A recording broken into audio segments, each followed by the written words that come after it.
Hello everyone! This is another vlog post by Katrina McHyde called On the Narrow Path, and here's my narrow path for today, this morning. It's a beautiful, beautiful morning here in Germany, here in Grafenwöhr. I'm behind my house in the woods here, in the forest, having a small walk before we have 2 fellowships today on Sunday. I didn't get to a vlog post yesterday. It was very busy, but it was very exciting and fun, and I'll share some of that with you. But before I do, I want to show you some interesting treats that God grows for us. So these are wild raspberry bushes, and it needs a little rain, so it looks a little withered, but you can see what they look like when I get to pick from here. I'll show you.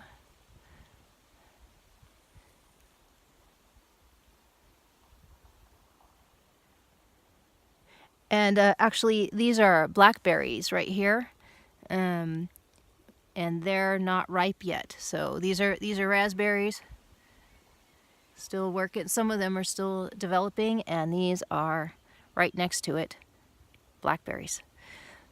And I picked some for my breakfast. Hopefully later today, I'll have them in a smoothie or just naturally. Oh, they're just so yummy, raspberries. So I have raspberries for this morning. And I have obviously some stuff to share with you. Always great stuff. Yesterday was a special treat of a day. We had a supporter, actually someone who has known about Tim's work since 2006 or 2007. Tim put up a website in 2005. So this is one of the first supporters that we've had that's known of Tim's stuff. And he's from Norway. He was coming through the area and asked if he could stop by and meet us. So we said, sure, come on by. And we had such a wonderful time. His name is Jorma. And he's we had just a beautiful fellowship together. It was really, really awesome. Lots of fun. He got to meet our son. One of our sons, our other son, was out working and having a good time. So he worked with that, and we then had we have a neighbor that just moved in. She built a house in the neighborhood, and we walked by it and watched it be built, and we were so excited for the people or person who was building it for themselves. And finally we got to meet them, and we got invited over for a housewarming for today. We met her a few weeks ago, actually, probably about a month ago, and she went ahead and invited us. So we went there right after speaking with Jorma, and she owns a taxi business. All of her employees were there, and they're just beautiful people. They speak both English and German. This area, Grafenwöhr, there's a U.S. military post here, so a lot of people speak English. The taxi drivers here that she owns here, many of them speak English and German, which is great for this area. And we had wonderful, wonderful time with them. Such beautiful people, just really great time. And then I got to be with them for quite a while, Tim and I, and then I went and picked up our son Caleb, who has been helping my new employer with dancing. So he's helping out with some of the balls that I was sharing with you, the, Abschlussballs, which means finish ball. It's like our prom, except for everyone's invited. Family members, friends, everyone's invited, not just the students. So I guess it was a really good time. Everything went really well. So I got to do that really late at night. As you can tell, it was very busy. Well, one of the conversations that came up, which of course would come up as we brought our son Zachary, who's special needs, has autism, seizure disorders, and what some believe may be retardation. He's 24 years old. Many of you already know that. But, of course, we brought him to the party. And they said, oh, it must be hard. They said that actually to my husband, too. He told me later. And we both were honest. Yeah, it is. It's not easy. That's just the truth. And I wanted to talk about that. Many times we feel sorry for people where things are hard, or we feel sorry for ourselves where it's hard. And of course, there are times I feel sorry for myself. I admit it. There are times I feel sorry for myself. Um, the truth is, though, that things need to be hard at times. I think that many times we think, unfortunately, when we first become believers, there's this rainbow-like thinking that everything becomes beautiful and wonderful all of a sudden because now you have the creator of everything on your side. You have a big brother that actually cares for you, and you're not abandoned or alone any longer, and it's just all rosy, and that life is going to be skipping through the forest or through the tulips or through the fields or wherever with you, and everything is going to live happily ever after. Yeah. Many of you are laughing, thinking, oh yeah, I used to be that naive. Look, a time with the Creator, becoming a believer, isn't about making life better in the sense that nothing bad happens. It's that you get to go through a life, a physical life, having great things happen and bad things happen, but not having to do them alone and being able to do them with purpose, right? So, just in case no one gave you that tip, look, you're going to have a human life. Look at Paul. Those that know the Bible well, the Apostle Paul, he was shipwrecked. He was 3 times he was stoned. Many times he was poor, naked, according to him, and couldn't even eat. And this was after he was an apostle. Not when he was, Saul, but when he was Paul. He had a hard life. So did many of the other disciples. And actually, if you look at the history of believers, they've been persecuted throughout the millennia. It's been that way for a long time. So you can't expect that bad things won't happen. What you can expect is God will be in the middle of them as they do happen. And this is important, that we understand that this life is about having things that you struggle with. If you're not struggling with things, you're probably making it too easy on yourself. And actually, that can be a really big downfall, because the purpose of this life right now is to gain the experiences of how to love God with our whole heart, might, and soul, no matter what, whether things are good or bad, and to love our neighbor as ourselves.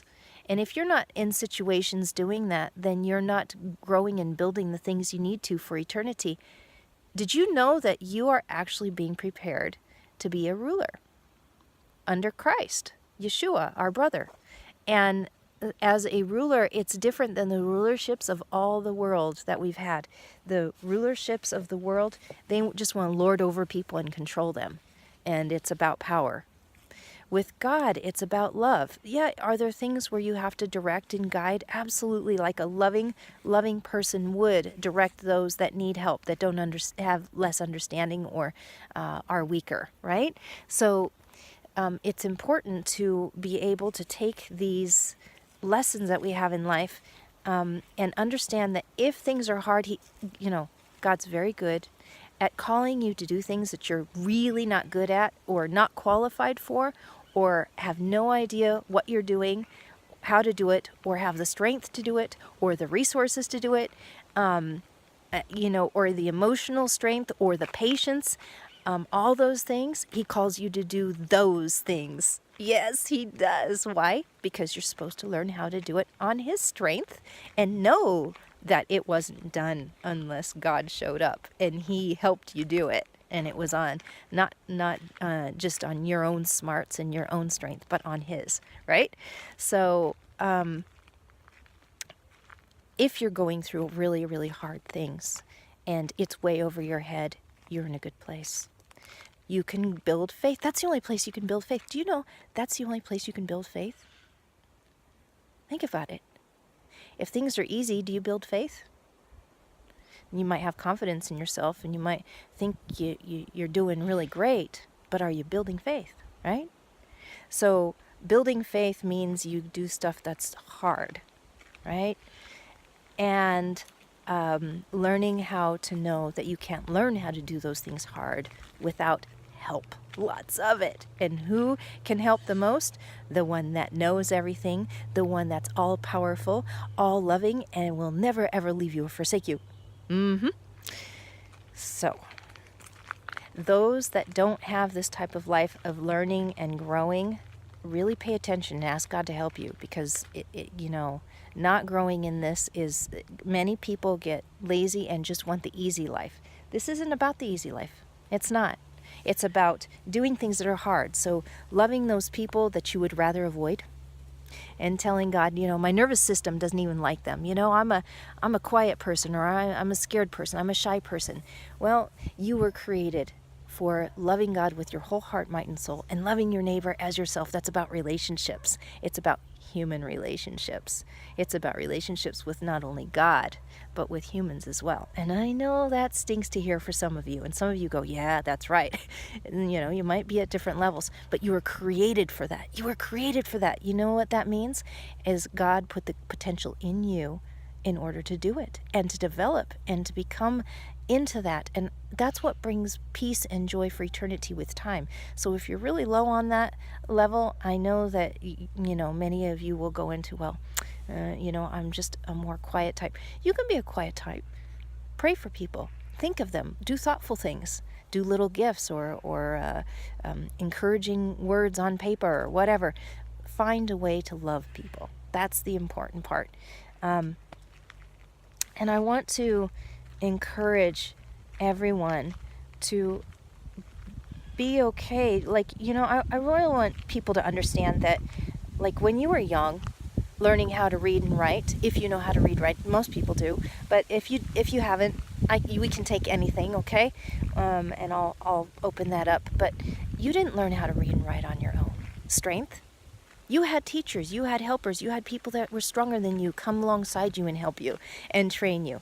If you learned how to drive, same thing. You didn't, maybe some of you learned on your own, but you probably had to read a book, and that wasn't on your own. How about all of the food in the store? Did you grow all that food on your own? Do you know how to cook on your own? Well, probably all those things, on some level, people helped you out with where the areas that you didn't know, to be able to help you out, to be able to get to where you're at. So there's nothing that we do that we completely do on our own strength alone. So why is it any different for us to consider that this walk would be by faith as well, believing that things will be given to us as we go along, just as they have been? If you've made it to this day, then you've made it how many years and how many days and how many hours and seconds? It wasn't on your own strength. It never was. So we walk, and by faith we continue to develop and learn by stages, and we should always continue to develop and learn. It should never stop, ever. Ever. And if you're given something that is way above you, get excited, because that means God's going to show up in your life like you cannot believe.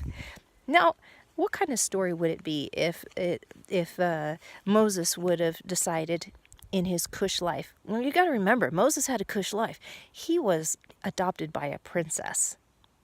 He lived in the palace. He had everything going for him. He was absolutely, totally filthy rich, even though the rest of the Israelites were not. From a very young age, probably around 3 or 4, he was in the palace. He was in the palace the whole time, but his mother, after he weaned him, would have been taken out. She was just the nursing maid at that point. And Moses should have been killed, but he was adopted instead. Everyone knows the story. Well, as he grew up, he actually despised being the prince of Egypt, and decided instead to get rid of all those riches and go away from it and not like it, and want to set a bunch of people that he had a heart for free. That's what he wanted. And he tried to do it on his own strength. Remember what happened by doing it on his own strength? He killed an Egyptian, and that got him into trouble, and then he ran for 40 years because he was going to be killed by his own adoptive family.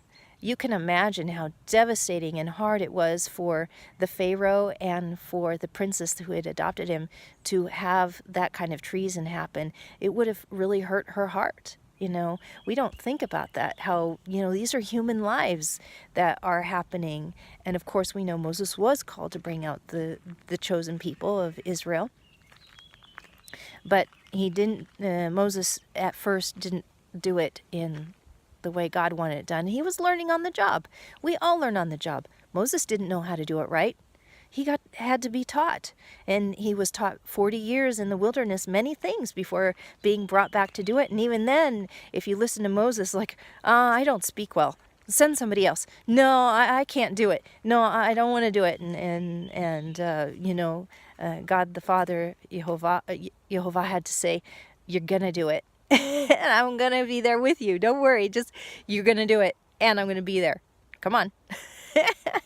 So if things are above you, they're supposed to be above you. Just keep walking and know that God will show up. You are his child. He loves you so much. He's going to be there for you. And is it going to be hard? Yes. Is it going to look like that you're utterly failing most of the time? Even with Moses, most of the time it looked like he was an utter failure. It's not about you looking like a success. It's about things looking terrible and then God showing up in the middle of those things looking terrible to show that he's more powerful than anything that's so broken or so wrong or that's going so terribly. He can come in and swoop and fix it anytime he wants. And you get to see that with your own eyes and testify of that for eternity. And testify of those things that have already happened in your life that have been miracles upon miracles that it wasn't you. Right now to other people to encourage them on to good works. So yeah, my testimony is I have a son who's special needs, and it is freaking hard. I'll just be honest with you. It is freaking hard. And I can tell you that Tim and I do not do this job on our own strength. And most of the time we feel very limited and that we don't have enough of us. And it's okay, because God will be glorified in this situation because we have a heart for him, and he loves our son more than even we can imagine, even more than the love that's put in us. He loves him, and we don't have to be perfect enough. God will show up when he wants to and how he wants for whatever Zachary needs for eternity, not just for this life. It's about eternity, okay? This life is temporary. It's just the way it is. Get used to that idea. But guess what? We get to go on to a glorified body where things will be different, and we will have the characteristics to be loving and peaceful towards God and towards humans and towards ourselves in a respectful way, so that we can live in a kingdom that we would want to be a part of. And we will want to be around ourselves. How many of us don't like being around ourselves? Well, that has to change. Because you cannot love your neighbor as yourself if you do not respect who God is creating you. And if you are saying you're junk and you're trash and that you don't even want to be around yourself, especially as a believer, then you're putting down what God treasures. And you're not seeing as God sees. It's really important to understand how important you are. You are royalty. You are being created to be a ruler in love. To rule in love with him, rule with wisdom, rule with strength and power that you will be given even in this life, but to rule from love, not from forcing and pushing and from control. It's from love. It's different than the world. All right. Boy, that was a lot to say, and I've probably said it a million times and all over the place today, but you get the point. I hope you have a wonderful day practicing, and going ahead and doing the hard things. Choose the hard path. The hard path is the most blessed path, and that's where you get to see God the most. So if you are not seeing God a lot, you might be being too easy on yourself. And if you are shut down, believing that you're in it alone, then you're not recognizing the truth that God is everywhere. There's not a spot where God is not, according to a good friend of mine who taught me that little saying. I love it. Dennis, thank you. That was really wise. Love it. And I'll give him the credit where the credit is due. So you're not there alone. So just practice thinking about you not being there alone. Even if you feel alone, ain't true. So go with the truth. All right. Love you all. Have a great day. This is really cool, my friends. I just got back from walking and I had to add this on because this is exciting. I walked in the house and I was going to download this vlog post, And what came up on my screen, I have YouVersion, but the verse of the day, which I hadn't seen, popped up. It tells me what the verse is, and it's exactly what what I was talking about without knowing that that was what the verse of the day was. It's talking about being a royal priesthood. It's in 1 Peter chapter 2 verse 9, and I'll read it to you. It's exactly what I was talking about. It says, "But you are a chosen race, a royal priesthood, a holy nation, a people for his possession, so that you may proclaim the praises of the one who called you out of darkness into his marvelous light." I mean, that is so cool. Once you were not a people, but now you are God's people. You had not received mercy, but now you have received mercy. Isn't that cool? And then Father gave me another scripture in my head, which I have to share with you because it's really cool. Because we think, that we don't have enough and that we can't do enough and there isn't enough of us. And we're so right. And guess what? Our Messiah, our brother, actually said exactly the same thing about himself. I mean, he's perfect and he is the best of the best that's ever been. And even he had to rely on the Father. I have proof. I'll show it to you. It's John chapter 5, verse 30. So it says, "I can do nothing on my own. I judge only as I hear, and my judgment is righteous." So he has perfect judgment because he hears the judgment of Yehovah. And Yehovah always judges from love. Are you loving? Are you loving your neighbor as yourself? Are you doing that? That's how he judges. Because I do not seek my own will, but the will of him who sent me. So our job, if we're going to become like our brother, is to learn to figure out what God's will is in every situation. And love is really hard because, you say love, but how do you love? Well, each situation is different and how you're called to do it is different. And you have to just do the best you can and believe that Father will inspire you on how to hear how he wants it done. And if you don't hear anything, make the best shot at it you possibly can, and he'll be happy with you for having put love first in your thoughts in what you're doing. See? So this is really exciting. So I hope this blesses you today. It sure blessed me, I'll tell you. Hey, if you want to keep up with us, some of you have said, well, I don't know when you put up new vlog posts. This is how you do it. Here on YouTube, Tim has a channel called Tim McHyde. This is where you've been listening to many of these probably at Tim McHyde, T-I-M, and then new word, M-C-H-Y-D-E. It's on his channel. And there's a little button that says subscribe. If you push on that, then you'll receive notifications. You should, unless you've turned off your notifications, that there are new posts up. So hopefully that helps you, or you can go to escapeallthesethings.com. We don't have a way to put them up every single day yet, but Tim's working on it. Please pray for him to be able to get that done. It's on the list of things to do, so pray for him to have the strength to get that done with Father's help. And hopefully you'll keep up with us and keep giving me those messages. They're really encouraging to hear how they're helping you. And asking questions is wonderful, gives me stuff to work with. I always have things to talk about and share with you, but I love to hear what's really important to your heart and what's going on with you, and be able to be in there with you and know what to pray for. So blessings to all of you. Have a wonderful day.